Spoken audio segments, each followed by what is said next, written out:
Meet Daniel.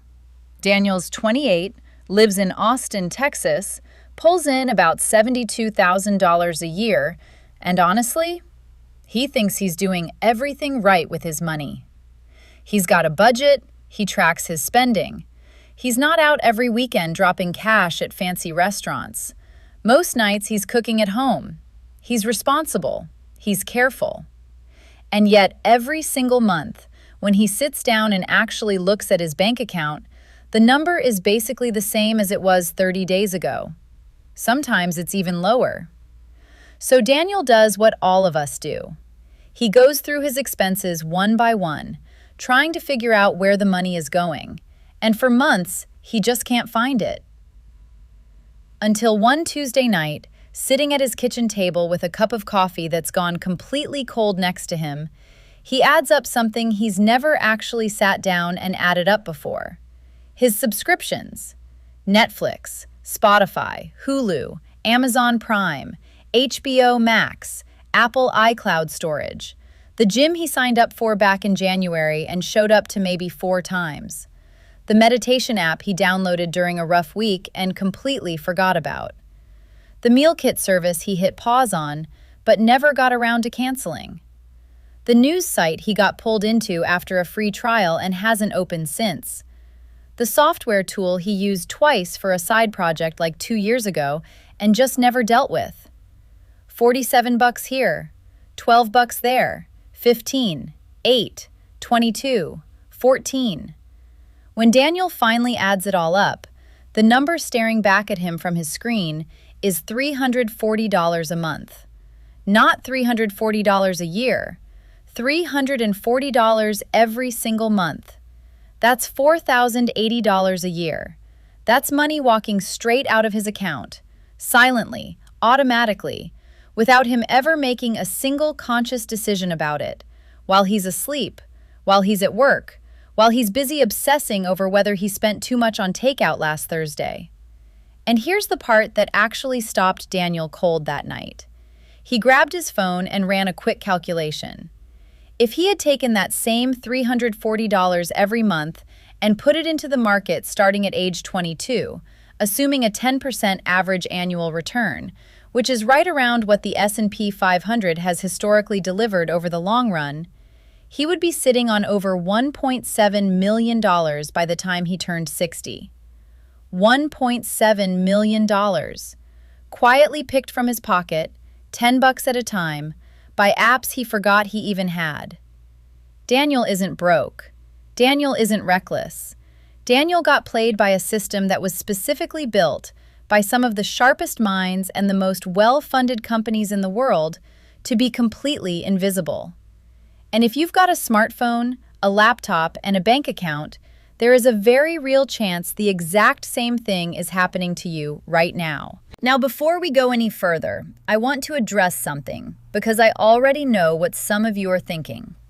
You're thinking, okay, subscriptions, I get it. Just cancel Netflix. This is basic stuff. I've heard this 100 times. And that's exactly the trap I want you to avoid. Because the conversation everyone is having about subscriptions is the wrong conversation. Every personal finance influencer, every budgeting app, every financial advice article out there is telling you the same thing. Cut your lattes. Cancel your streaming services. Stop spending money on stuff you don't need. And look, technically, that advice isn't wrong, but it completely misses the actual problem. It treats this whole thing like a discipline issue, like you're just being sloppy or not paying attention. Like if you just tried a little harder, you'd be fine. But this is not a discipline problem. This is a psychology problem. And it's a systems problem.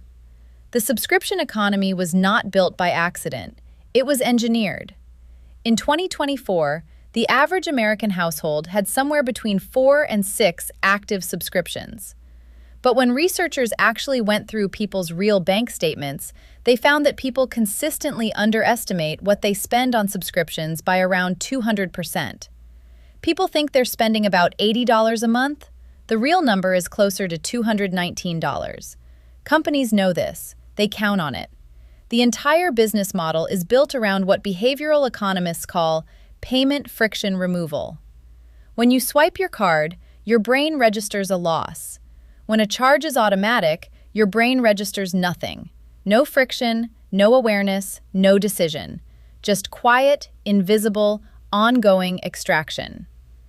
So the problem isn't that you're not paying attention.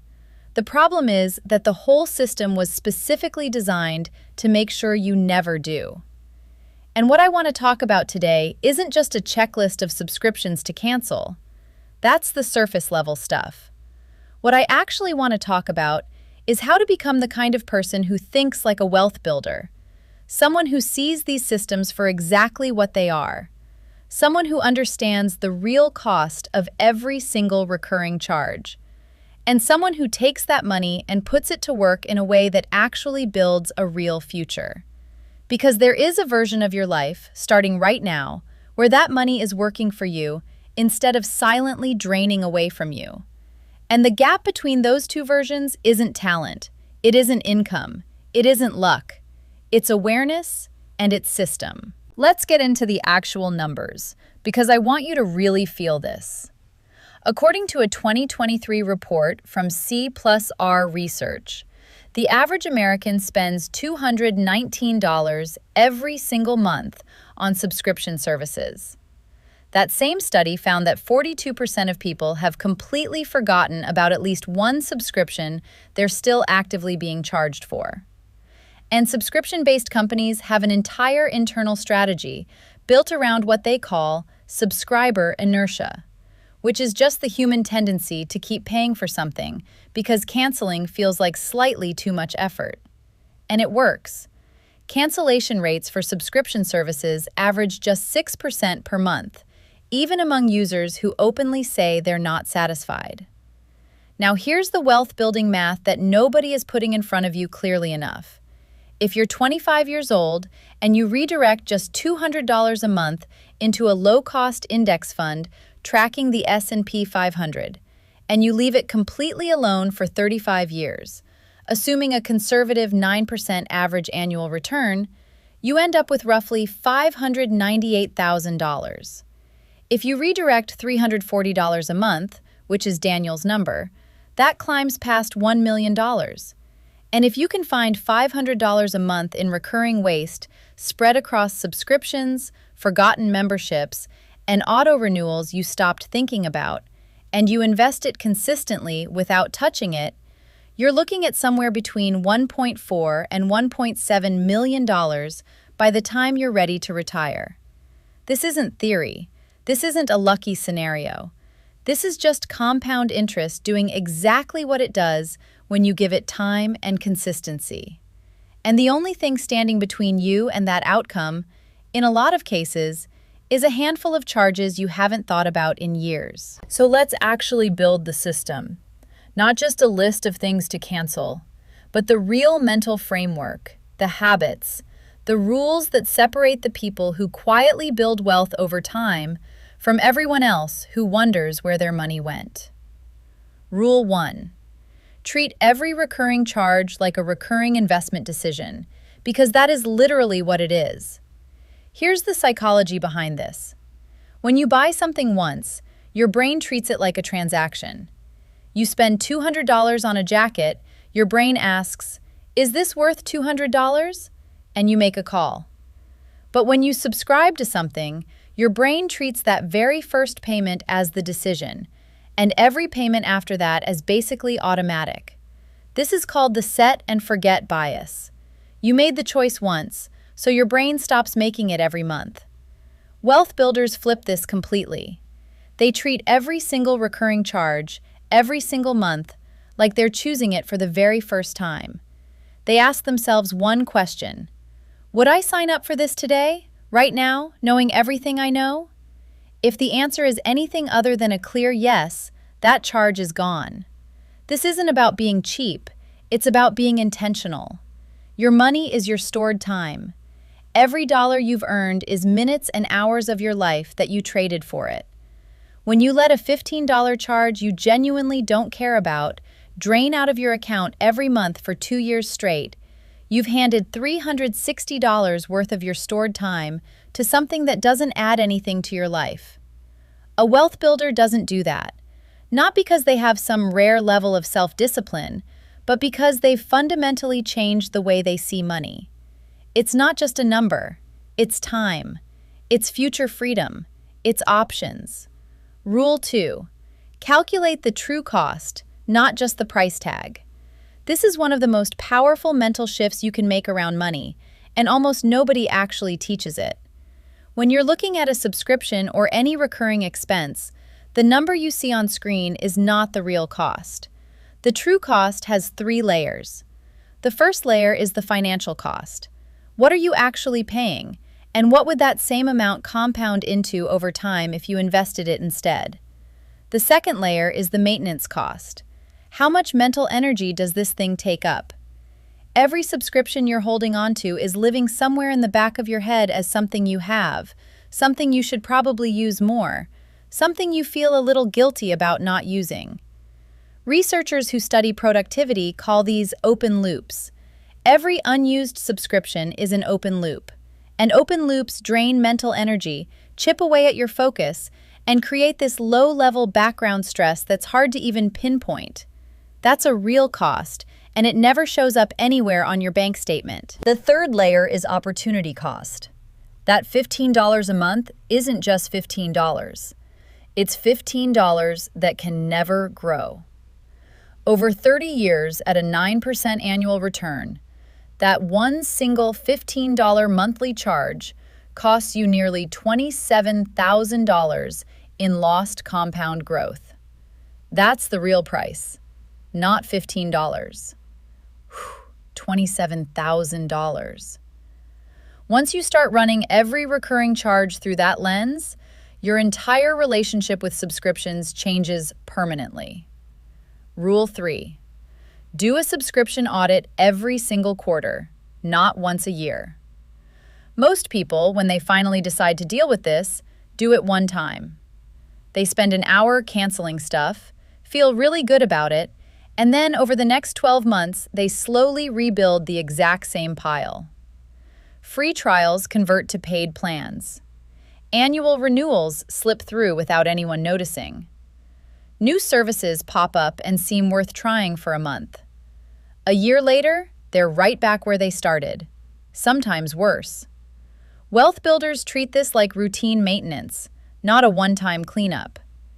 Every 3 months, you open your bank statement and your credit card statement, and you go through every single line. Every recurring charge gets looked at with one question. Am I actively choosing this right now? Not, did I choose it at some point? Am I choosing it today? Present tense. If yes, it stays. If no, it's gone. This one habit alone, done consistently over years, protects tens of thousands of dollars that would otherwise just quietly vanish. Rule 4. Automate the redirect the same day. This is the rule that actually turns awareness into real wealth. Most people, when they cancel a subscription, just let that money sit in their checking account. And within a few weeks, it gets absorbed by something else. The money doesn't disappear in any dramatic way. It just dissolves into the general noise of everyday spending. Nothing actually changes. Wealth builders do something different. The moment they cancel a subscription, they increase their automatic investment contribution by exactly that amount. Same day. Not next week. Same day. You cancel a $15 streaming service, you open your brokerage account or your retirement account, and you bump your automatic monthly contribution up by $15. The money never sits in your checking account long enough to get spent on something else. It goes straight into an asset. This is how small cancellations actually turn into real wealth over time. Not through the cancellation itself, but through the immediate, automatic redirect that follows it. Rule 5. Be honest about the identity cost. This is the one nobody wants to talk about, and it might actually be the most important rule on this entire list. A lot of subscriptions aren't really about the service at all. They're about identity. The gym membership you never use isn't just a $50 charge. It's the version of yourself you still believe you're going to become. The online course subscription isn't just a monthly fee. It's the idea that you're someone who's always investing in themselves and growing. The premium news app subscription isn't just a payment. It's the story you tell yourself that you're the kind of person who stays sharp and takes things seriously. And here's the part that's hard to hear. Paying for an identity is not the same as building one. The gym membership does not make you fit. The course subscription does not make you skilled. The premium app does not keep you informed if you never actually open it. You are paying every single month to maintain a story about who you are, instead of doing the actual work of becoming that person. A wealth builder looks at this honestly. If the gym membership is identity maintenance and not actual gym attendance, it goes. And that $50 goes into an index fund. Because the only identity that actually matters for your financial future is this one. I am someone who builds wealth consistently. Everything else is just noise. Now let me talk about the long game, because this is where everything ties together. The reason the subscription audit works, the reason redirecting small amounts every month actually matters, isn't really about the individual dollars. It's about time. And the single biggest wealth-destroying mistake that people make isn't subscriptions. It's interruption. It's stopping. People save $300 a month for a year.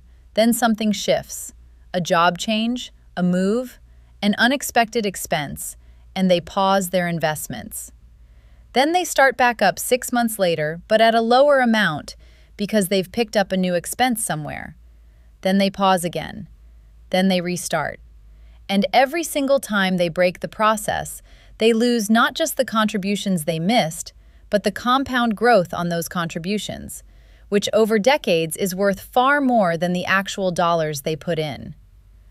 The math on this is completely unforgiving.